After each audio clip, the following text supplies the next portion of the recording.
Hello, and welcome to our conversational video series with readers of our book, Building Trust and Relationship at the Speed of Change. I'm Jerry Nagel. I'm here with my partner, Kathy Jourdain, and today's guest, Mary Hess, faculty member at Luther Seminary. Mary, would you please begin by just sharing a little bit about yourself? We'd love to learn a little bit more. Well, you already mentioned that I'm at Luther Seminary, which is an ELCA Lutheran seminary in St. Paul, Minnesota. I've been on their faculty for 20 years, but I'm a Roman Catholic and I grew up in Oshkosh, Wisconsin. So I'm deeply rooted in the upper Midwest. And I think probably one of the reasons why I love the book so much and the work that you're doing is because I grew up in a pretty closed little bubble. And I went off to school on the East Coast and had my sort of world rocked in all sorts of ways. And so learning how to work across those differences was really rich for me as a young adult and has continued to be all through my life. It's helpful to know maybe that I have 2 adult sons. I think that sounds great. Mary, thank you for that. And thanks for joining us today. You were one of the early readers of our book, and you provided us with some feedback, which was very helpful in shaping subsequent edits of the book. But we'd just like to ask you now just general impressions of the book or the concepts in the book. One of the things that I really like about it is how pragmatic it is. I mean, one of the things that you talk about a lot, I think both in Worldview Intelligence more generally, but in the book in particular, is how stories shape the sense we make of ourselves. And I do a lot of work around digital storytelling and religious identity. And so I think a lot about stories, and I think about how the stories we tell about ourselves and the stories that we listen to with each other shape how we make sense of the world. And I think that the book does a really nice job of both sharing stories each of you tell from your own life, right, as well as some of what you're doing in consulting that make it have traction, that make it pragmatic, right? I mean, I'm a scholar. I'm really good at getting stuck in abstractions and kind of, you know, living in my mind, and that's not always so helpful, especially when you're trying to make actual change or you're living, as you say, at the speed of change in the world that we're in right now. So I like the story-driven nature of it. I like the fact that you take some very complex ideas, you know, whether it's stuff from brain science or stuff from, you know, various epistemologies or all that kind of stuff, and you make it very concrete. Like, this is how you could think about this, or this is a way in which this would make a difference in a conversation. It's just very accessible. Thanks very much, Mary. We really appreciate it. You know, we're in a time in particular where many of us are being asked to kind of rethink our worldviews. You know, Black Lives Matter is asking us to kind of think about how we want to come together as a society, as a people. And the deaths of Breonna Taylor and George Floyd and Philando Castile and others have made those issues very alive for us. And we know you've been working on a book about what it means to be anti-racist and white. And we're wondering what reflections you might have both about your learning in working on the book and if that's impacted your worldview some. I should give credit where credit is due. I'm doing that book with Stephen Brookfield, who's a really amazing adult educator. So the 2 of us have been working on this for a while. Hopefully it's going to come out this spring. One of the things that I'm really clear about in terms of thinking about racism, and I think this has been particularly true here in the Twin Cities, the death of George Floyd and then what followed, is that those of us who grew up in primarily white spaces, right, who were prone to not think of ourselves as having a race, were shaped by a worldview that privileges continue to privilege whiteness and white normativity in ways that we don't see it, right? And so when you begin to see it, when you begin to have your worldview rocked, when you begin to have a clash of worldviews, that can be really disorienting. It can be really uncomfortable. And I think some of the patterns of practice that white people have been offered as a way to engage that haven't always been that helpful. Like, you know, okay, we'll think about it as, well, I'm not racist because I say nice things to people of color, right? Or I'm not racist because my family didn't own slaves, right? I mean, in other words, we're not aware of the systemic structural underlying things. And part of what I find powerful, both about the work I do and the work that you're doing, is trying to see what are some of the underlying frames of reference that shape what we're even able to focus on or not see. I mean, there's been a lot of wonderful work that's come out, especially in the last year. I've been involved in probably 3 different book reading groups just in my neighborhood since this summer, reading Ibram Kendi's book, How to Be an Anti-Racist. He talks about, okay, you find yourself doing racist things or you find yourself doing anti-racist things. There's kind of like no neutral space. And part of what Stephen and I were trying to do is say, okay, if you're white and you find yourself in predominantly white institutions, what are some pragmatic things that you can do? What are the ways you might think about this? And one of them, of course, is not being afraid when somebody accuses you of being racist, but actually stepping back and saying, all right, well, how could that be true? In what ways might my sense of myself or the stories I've grown up in not allowed me to see that, in fact, I'm participating in structures that have this impact? And to me, that's a really good single instance of some of what you're talking about more broadly, right? Like we could talk about worldviews in multiple ways, as you do, so in such powerfully accessible prose. And I think about what does it mean to encounter the discomfort, the cognitive dissonance that comes from having been raised one way and suddenly seeing something. Can we use that cognitive dissonance as a prompt for learning? One of my favorite authors is also Parker Palmer, and he has this great line in one of his books where he talks about when you stand in the tragic gap, which I hear in my Roman Catholic head is the already not yet. When you stand in the tragic gap, your heart's going to be broken. The question is it going to be broken open or broken into shards? And it seems to me that part of what happens when your worldview gets really shaken is that you could find yourself breaking up into shards, or that could be a catalyst for opening up. Anything that can help us see our connectedness, that can help us take enough of a deep breath or a pause to step back and to say, what other stories could I tell about this situation that might be more adequately descriptive, right? That's the kind of work that I've been trying to do. That's the kind of work Stephen does. That's what I think you all are engaged in as you think about worldview intelligence. It is a topic that needs a lot more exploration for sure. And Jerry and I have been doing a fair bit of reading lately, also reading White Fragility. And so you want to talk about race. And as you've said, the biggest shock, I think, and the biggest expansion to a lot of white people is the notion that there actually is white culture, and that all of our institutions and our systems are predicated on white culture, and for white people, it is just the norm.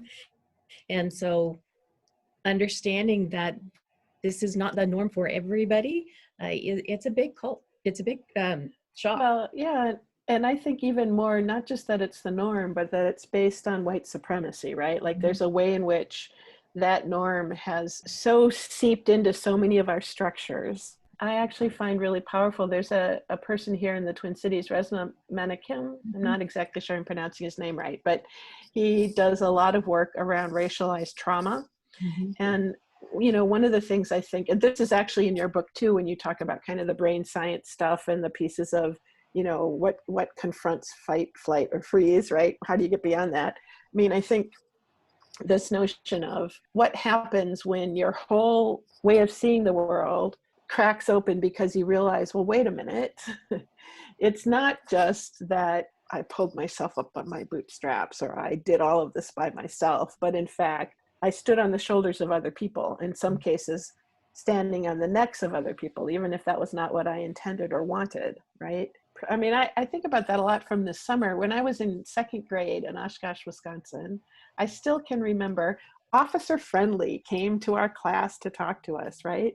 This is a local police officer who was saying, you know, here's who we are as the police. And I grew up thinking the police were people who cared for our safety and protected us and all those kinds of things. And it was really painful to confront the reality that that is actually not true for all sorts of people. And that in fact, the history of the police in the United States, in Minnesota, began as a private force to track down slaves who'd fled, right? So that some of the history of policing has very little to do with public safety broadly construed and everything to do with keeping these really oppressive structures in place. That's a really hard reality to come to grips with.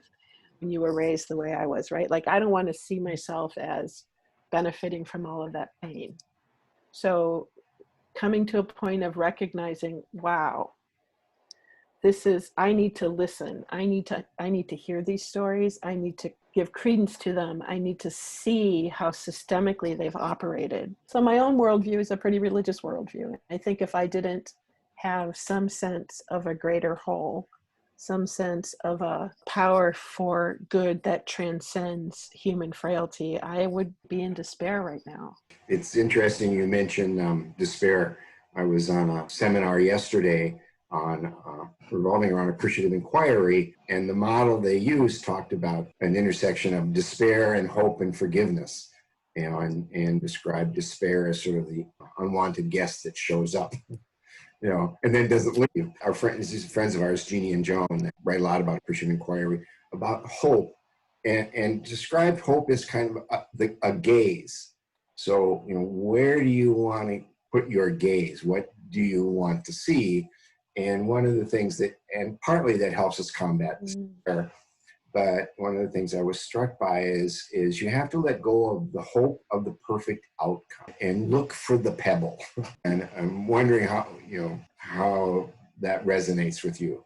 Oh, that resonates in multiple ways. I was in a webinar yesterday, and Rabbi Michael Latt, he said, despair is the elixir of tyranny, right? And part of what he was trying to say was we can't live in despair. And when you talk about the pebble, I wish I could remember the exact wording of this prayer, but one of my favorite authors here in the Twin Cities is a woman named Lois McMaster Buchholz, who writes a lot of science fiction. And in one of her worlds, which has multiple novels, there's a little prayer that one of the people in it prays, which has to do with the pebble in the, you know, the nail in the shoe, the pebble in the, you know, the tiniest little thing. I mean, at moments like this, where we're facing a democracy that is crumbling, where we're facing all that is falling apart, I often find myself with this sort of breathe in beauty, breathe out peace, breathe in beauty, breathe out peace, because there is all around us. I mean, we're here in Minnesota with the leaves turning color, and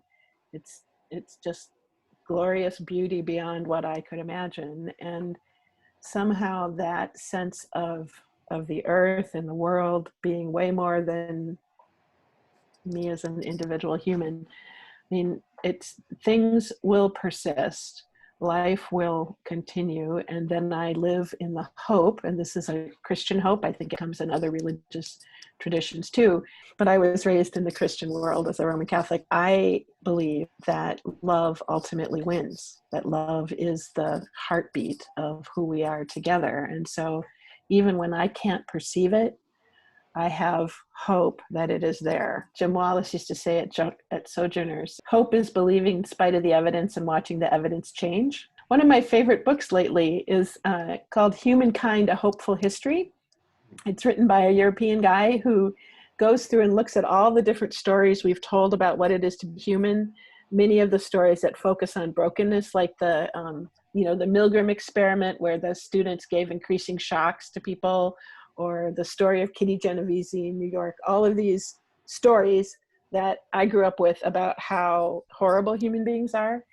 And he goes through and looks at all the data around them. Like that experiment, for instance, was fraudulent.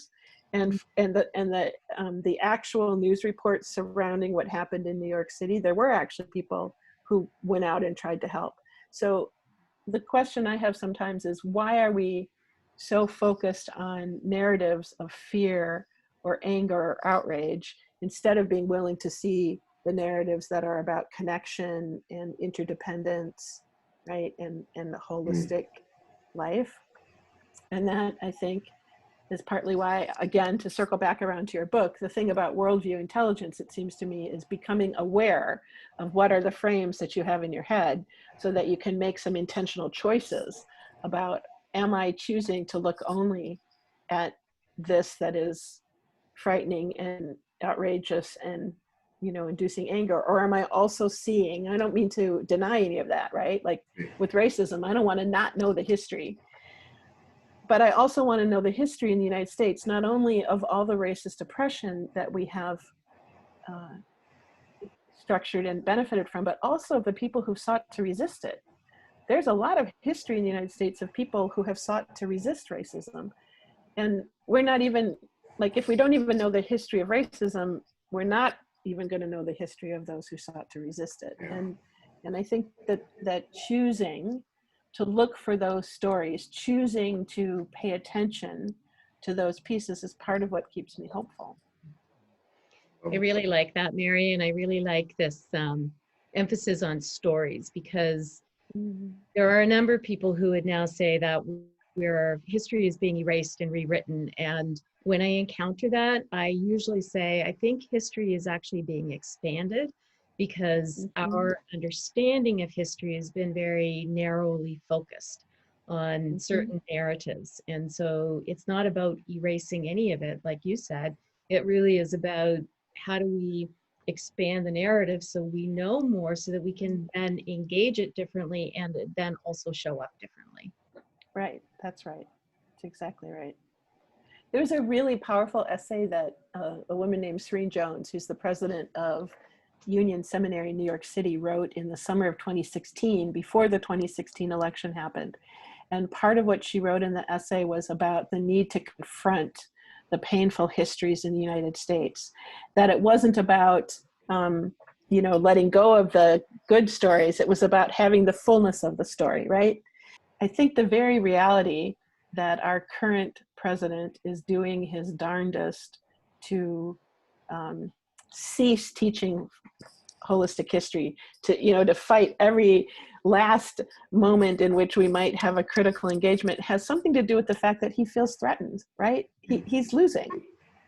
And I think sometimes that's I think that's a Foucaultian observation, right? That when power is used so explicitly, it's because it's at most risk of falling apart. And so that is another hopeful thing. When we didn't have cell phones, and we didn't have the internet, and we didn't have digital media, and so stories of police brutality shared, people didn't authorize it, didn't credit it, because they didn't see it, right? And now the fact that this young teenager had her phone out when Derek Chauvin was standing on the neck of George Floyd, that story went all over the globe, right? Because we could see it in a way. That there's great potential there. Now there's also a problem in that we're developing tools that can make it look like something's real that isn't, right? And that's going to be the next level of the challenge we're going to deal with digital tech. Part of why I like appreciative inquiry as a research tool is because even when you are acknowledging problems, right? Like when people voice concerns in a setting, you can say, okay, what's the underlying commitment that lament points to? Just a quick side note, I heard an interview last night with an author who has a new book coming out. I can't remember his name right away, but he talked about something called autocratic attempt, autocratic breakthrough, and autocratic consolidation. That these three. Oh, interesting. And we're in the moment right now in the US in autocratic attempt. But we are at danger of being in autocratic breakthrough. And I was just reminded of that listening to you talk about the times that we're in and concerns or dangers we might face as a democracy. So again, lovely conversation. If you have any last reflections you'd like to share with us about Worldviews or the book, we would welcome them. I will say one thing I love about the book is how much it lifts up issues like empathy and compassion. I think those are elements of what it is to be human that really bind us into interdependence. And those are skills that we don't practice as much. Yeah. Like the wider sphere doesn't help us practice them. And those are skills we can practice and we can get better at. So I'm grateful to the work that you all are doing in lifting them up. Fantastic, Mary. Thank you so much. I'm looking forward to reading your book when it's available, and just happy that you're also contributing to lifting up the stories that give us hope in these times when sometimes it feels like despair can be overwhelming. Wonderful. Thanks so very much, Mary.